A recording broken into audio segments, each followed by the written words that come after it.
அது பலமான உறுதியான ஒரு மன்றாட்டு. நாம இவ்வளவு நாள் எனக்கு ஒரு பிள்ளை தாரும் குழந்தை தாரும் என் வீட்டை மேம்படுத்தும் அப்படிதான் சொல்லி அப்படித்தானே செய்திருக்கோம். என்னை பத்தி தான், வேற எதுவுமே கவலை இல்லை. அப்படி என்னை பத்தியே நினைச்சு எனக்காக வேண்டிக் கொண்டு வேண்டிய நாட்களாக கழிச்சாச்சு. அது போதும். இனி என்ன செய்யணும்? பிறருக்காக ஜெபியுங்கள். அதான் நீங்கள் மாறி மாறி பேசுங்க. பேசினா அவங்களுக்கு ஒருத்தர் காரியங்கள்லாம் தெரிய வரும். அவர்களுக்காக ஜெயிப்பதற்கு தூண்டுதலா இருக்கும். நீங்க உங்களை பத்தியே நினைச்சிட்டு இருக்கிறீங்க, உங்களை கால் போயிருக்கீங்க. பிறர் காரியம் உங்களை விட மோசமா இருக்கலாம், அனுதாபத்துக்குரிய இறக்க காட்டக்கூடியத்தில் இருக்கலாம். அந்த காரியத்தை ஈடுபட்டு அந்த தளபதி கடவுளே அந்த அவங்க கணவன் மனைவியாருக்கு ஒரு குழந்தை கொடுக்கும் என்று சொல்லுகிற பொழுது அந்த ஜெபம் கேட்கப்படும். இதுவரை அப்படி செய்யல, கடவுள் விரும்புகிறார். அதனால என்னை விட்டு விட்டு ஆனாலும் எனக்கு நன்மை இல்லை, எனக்கு நன்மை உண்டு. பிறகு எண்ணத்தில் இருக்கிற பொழுது நம்ம காரியத்தை அவர் பார்த்துக்குவார். அவர் பார்க்கிறார் பிள்ளைகள். அதனால இதெல்லாம் ஒருவேளை தெரியாம இருக்கலாம், நீ கற்றுக்கொள்ளுங்க. நிச்சயமா இதை கற்றுக்கொண்டு அவனை திடமானவத்தில் நம்பிக்கையோட Jesus I trust in you, Jesus I entrust my self hold it to you, my life, my everything what I have and what I possess. அந்த மாதிரி சொல்லணும். அவருக்கு நம்ம எல்லாம் முழுக்க முழு சொந்தம். சொந்தம் தானா? நான் அவருக்கு சொந்தம் தானா? கடவுள் நம்ம எல்லாம் சொந்தம் தானா? அவர் முழுக்க முழு சொந்தம். எனக்கா சொல்லி காட்டி இருக்கோமா? நான் உண்மை சொந்தம்னு சொல்லுறது என்ன மடியனத்துக்கு? நான் உண்மை முழுமையா உண்மையே நம்புகிறேன் எத்தனை பேர் சொல்லி இருக்காங்க? நம்மால முடிஞ்ச அளவு பார்த்துருவோம், அது பிறகு இருக்கிற பார்த்துக்கலாம் என்று தான் இருப்போமே தவிர அதற்கு கடவுளை இயேசுவை நம்பி நம்ம அந்த மாதிரி வாழலை. எனவே பாருங்க, இத்தனை காரியங்களும் நமக்கு இன்னும் நிறைய சொல்லி தருவாங்க. ஆனா இத்தனை காரியங்களும் நற்செய்தியில் சொல்லி தரப்பட்ட பாடங்கள். இது வேணும். அதனால முதலா பிறருக்கா ஜெபி மறந்துடாது. உங்களுக்கு வேற ஒரு மற்றவங்களுக்கு தெரியாதுன்னு நினைக்கிறேன், தெரியணும். இடைவெளி எல்லாரும் சாரிங்க என்ன இப்படி நல்லா இருக்கு கேட்டு பாருங்க, உங்களுக்கு தெரியும் கடவுள் அவர்களுக்காக ஜெபிக்கத்தான் உங்களை அழைத்திருக்காரு. மறந்துடாது. நிச்சயமா நம்ம எனக்காக ஜெபிக்கிறத விட இந்த மாதிரி ஜெயிக்கிறது நமக்கு பன்மடங்கு நன்மையில கொண்டு வரும். அதனால தான் 120 வேலையாள் பக்கவாதத்தால் கிடந்து துன்புறுகிறான், அவனுக்கு ஜெயிக்க வந்திருக்காரு. வீட்டுக்கு வர வேண்டாம், நீ ஒரு வார்த்தை சொன்னா அது சரியா போயிடும் என்று திட்டவட்டமா சொல்றாரு. அதுபோல தான் ஆண்டவன் ஒரு வார்த்தை சொல்ல இருக்கிறார். நிச்சயமா அந்த வயதில் என்னை தாழ்த்தவும் வேண்டும், உறுதியான நம்பிக்கை கொள்ள வேண்டும், பிறருக்கு ஜெபிக்க வேண்டும். இந்த 3 காரியங்கள் உள்ளதை பயிற்சி வைத்துக் கொள்ளுங்கள். 101 தலைவன் நினைத்துக் கொள்ளுங்கள். அந்தபடியே நாம் வாழ்ந்து நிச்சயமாக கடவுளுடைய ஆசீர்வாதத்தை பெறுவோம். இந்த குடும்பம் எல்லாம் ஆசீர்வதிக்கப்பட வேண்டும். நிச்சயம் ஒரு மகிழ்ச்சியின் காரணத்தை அவர் தர வேண்டும் என்று நாளிலே மன்றாடுவோம். ஆமென். Heavenly Father, we thank you, we praise you. விண்ணக தந்தையே, நாங்கள் உமக்கு நன்றி செலுத்துகின்றோம், உம்மை போற்றுகின்றோம்.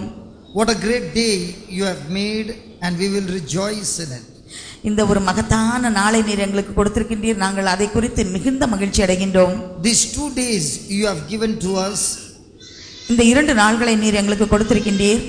As we sit in your presence and study your word, நாங்கள் உமது பிரசன்னத்திலே உட்கார்ந்து உமது வார்த்தைகளை நாங்கள் படிக்கும்போது we thank you, Almighty God.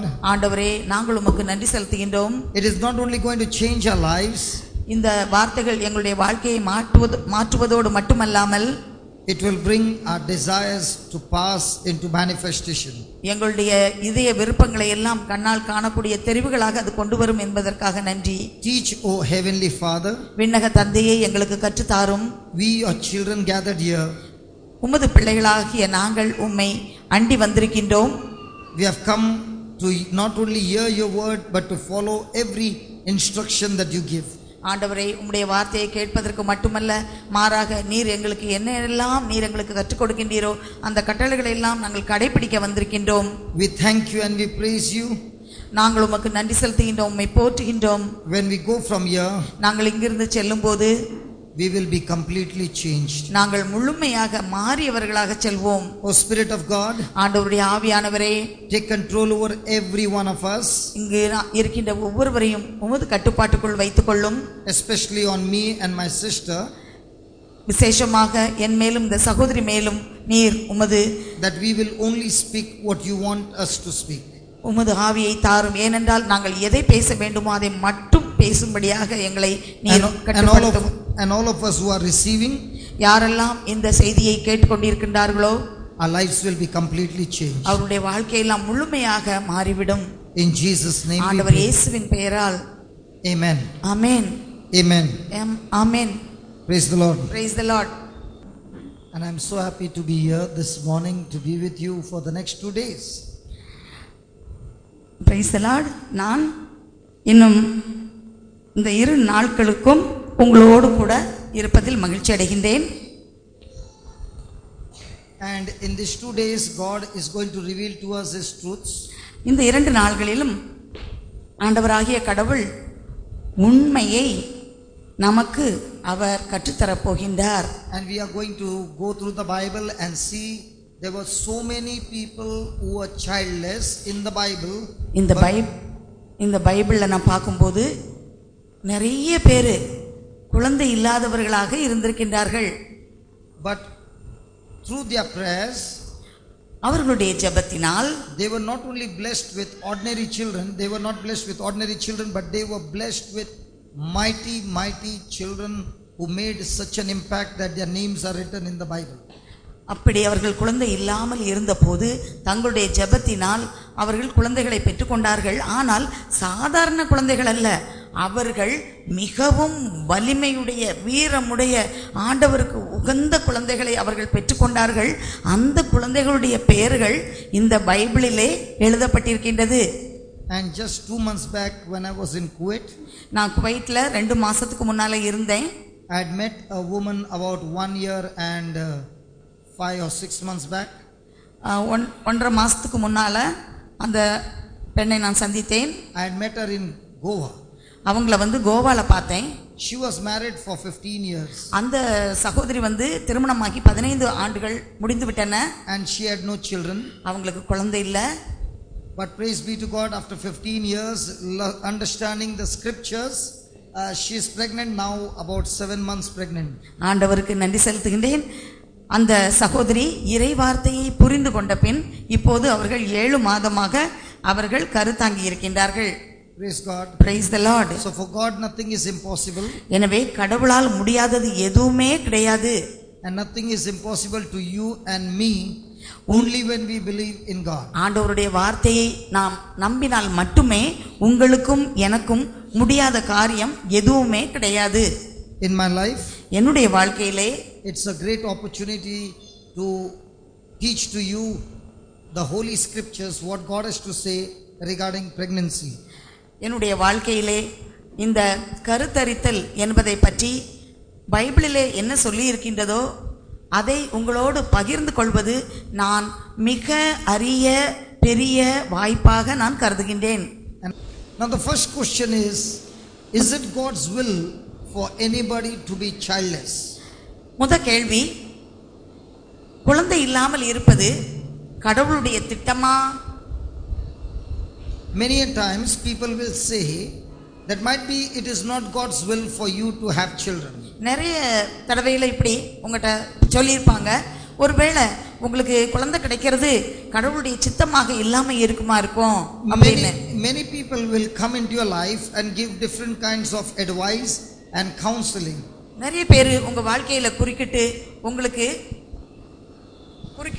உங்களுக்கு ஆலோசனைகளை சொல்லுவாங்க, இன்னும் உங்களோட இருந்து உங்களுக்கு அறிவுரைகள் கொடுப்பாங்க. But the best counseling is the word of God. ஆனா மிக உன்னதமான ஆலோசனை எதுன்னு சொன்னா அது இறை வார்த்தையாகும். Let us open the Bible to Genesis 1. நாம் இப்போது தொடக்க நூல் 1வது அதிகாரத்தை நாம் எடுத்துக்கொள்வோம். Genesis 1 தொடக்க நூல் 1வது அதிகாரம் and verse number 28. அதிலே 28வது இறைவசனத்தை நாம் எடுத்துக்கொள்வோம். Let's start with verse number 26. 26ல இருந்து நாம் வாசிப்போம். And God said, let us make man in our own image, after our likeness, and let them have dominion over the fish of the sea, and over the fowl of the air, and over the cattle, and over the earth, and over every creeping thing that creeps upon the earth. So God created man in his own image. In the image of God created he him, male and female created he them. And God blessed them, and God said to them, be fruitful and multiply, be fruitful and multiply and replenish the earth and subdue it, and have dominion over the fish of the sea and of the fowl of the air and over every living thing that moves upon the earth. அப்பொழுது கடவுள் மானிடரை நம் உருவிலும் சாயலிலும் உண்டாக்குவோம். அவர்கள் கடல் மீன்களையும் வானத்து பறவைகளையும் கால்நடைகளையும் மண்ணுலகு முழுவதையும் நிலத்தில் ஊர்வன யாவற்றையும் ஆளட்டும் என்றார். கடவுள் தம் உருவில் மானிடரை படைத்தார். கடவுளின் உருவிலேயே அவர்களை படைத்தார்.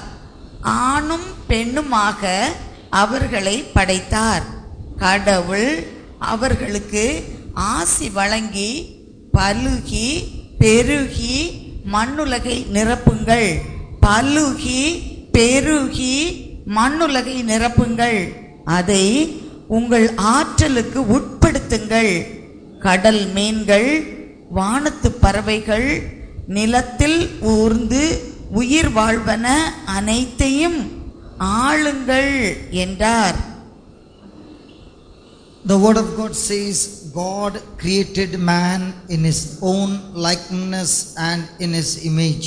இறைவார்த்தை இவ்வாறு சொல்கின்றது, கடவுள் மனிதனை தன்னுடைய சாயலிலும் பாவனையிலும் அவர் படைத்தார் என்று. So man is not God, but man is like God. மனிதன் கடவுள் அல்ல, மாறாக மனிதன் கடவுளை போன்றவன். What is the first thing that God spoke after he created man? மனிதனை படைத்த பின்னால் கடவுள் முதலாக பேசியது என்ன? Please read in the Bible and tell me. பைபிளை வாசித்து சொல்லுங்க. What is the first thing that God spoke to man after he created man? மனிதனை படைத்த பிறகு முதலாக கடவுள் மனிதனிடம் என்ன பேசினார்? பலுகி பெருகி மண்ணுலகை multiply. See, the first thing he spoke to him was he blessed him and said, be fruitful and multiply. அவர் மனிதனை படைத்தவுடன் அவனை ஆசீர்வதித்தார். ஆசீர்வதித்து விட்டு பலுகி பெருகி மண்ணுலகை நிரப்புங்கள் என்று பேசினார். The first thing he blessed him. முதல் காரியம் அவர் மனிதர்களை ஆசீர்வதித்தார். What is the meaning of the word blessing? ஆசீர்வதித்தார் என்றால் அதற்கு பொருள் என்ன? ஆசீர்வாதம் என்றால் என்ன? You go to many people and you say, bless me. நீங்க நிறைய பேர்ட்ட போய் கேக்குறீங்க, என்னை bless பண்ணுங்கன்னு. So what is blessing? அப்ப blessingனா என்னது? blessing. What is the meaning of blessing? அதுக்கு அர்த்தம் என்ன? Okay. Blessing is the power of God ஆசீர்வாதம் கடவுளுடைய வல்லமை, by which அதன் மூலமாக all that God has promised you, கடவுள் எவற்றையெல்லாம் நமக்கு வாக்குறுதி கொடுத்திருக்கின்றாரோ வாக்களித்திருக்கின்றாரோ those things will come into your life in the future. அவையெல்லாம் எதிர்காலத்தில் உங்கள் வாழ்க்கையில் உங்களுக்கு கிடைக்கும் என்பதாகும். Let me give you an example. நான் உங்களுக்கு ஒரு உதாரணம் சொல்றேன். My daddy gave me a house, எங்க அப்பா எனக்கு ஒரு வீடு கொடுத்தாங்க, business, எனக்கு தொழில் கொடுத்தாங்க, cars, கார்லாம் கொடுத்தாங்க, good bank account. எனக்கு பேங்க்ல நல்ல மணி எல்லாம் போட்டு கொடுத்தாங்க. That is what my daddy gave me. அதெல்லாம் எங்க அப்பா எனக்கு கொடுத்தாங்க. But let's say there is no blessing on my life. ஆனா நம்ம இப்ப சொல்லுவோம் என் வாழ்க்கையில ஆசீர்வாதமே இல்லைன்னு. So what happens? என்ன நடந்தது? The house, the factory, the business, that all those things will be destroyed because there is no blessing on my life. என்னுடைய வாழ்க்கையில ஆசீர்வாதம் இல்லாத காரணத்தினால எனக்கு கொடுத்த வீடு, காரு, தொழில், பேங்க் அக்கவுண்ட் எல்லாமே அது பயன்படல அழிஞ்சு போயிட்டு. In a person's life, ஒரு மனிதனுடைய வாழ்க்கையிலே there can be two things: ரெண்டு காரியங்கள் இருக்கலாம். blessing ஒன்று ஆசீர்வாதம் or curse. அல்லது சாபம். When there is a blessing, ஆசீர்வாதம் இருக்கும்போது all the things of God கடவுள் கொடுத்த எல்லாமே will begin to manifest. அது எல்லாமே தெரிவுகளாக அது நடக்கும். But if there is a curse, ஆனால் ஒரு சாபம் இருந்ததென்றால் it is a power that comes from the powers of darkness. அது இருளின் சக்தியிலிருந்து வரக்கூடிய ஒரு வல்லமையாகும். It will destroy anything that God has given you. கடவுள் கொடுத்த எல்லாவற்றையுமே அது அழித்து போட்டுவிடும். So the first thing God did was, முதல் காரியம் கடவுள் என்ன செய்தார் என்றால், He blessed him. அவர் மனிதனை ஆசீர்வதித்தார். He gave him his power. அவருடைய சக்தியை வல்லமையை அவனுக்கு கொடுத்தார். By that power, அந்த சக்தியினாலே man could மனிதன் be fruitful, அவன் பலுக முடியும், multiply, அவன் பலுகி பெருக முடியும், and have dominion over all creation. கடவுள் படைத்த எல்லா உயிரின் மீதும் அதிகாரம் செலுத்த முடியும். Sorry? சரியா? Did you understand up till here? புரிஞ்சுதா உங்களுக்கு? Now, how did this blessing get transferred? இந்த ஆசீர்வாதம் எவ்வாறு இப்படி மாற்றப்படுகின்றது? When God opened his mouth and said, கடவுள் வாயை திறந்து அவர் பேசிய போது the blessing got transferred. அந்த ஆசீர்வாதங்கள் எல்லாம் இவ்வாறு மனிதனுக்கு மாற்றப்பட்டது. You must be seeing that on the camera there are wires. இங்க நீங்க பாக்குறீங்க இந்த கேமரால இருந்து இப்படி ஒயர் எல்லாம் அப்படி இருக்குது. There also there are wires. அங்கேயும் ஒயர் எல்லாம் இருக்குது. But here there is no wire. இங்க ஒயர் இல்ல. It is wireless. இது ஒயர் இல்லாம வயர்லெஸ் சொல்றோம். But even though there is no wire, இங்க ஒயரே இல்லாட்டா கூட there is an invisible frequency கண்ணுக்கு பார்க்க முடியாத ஒரு இப்படி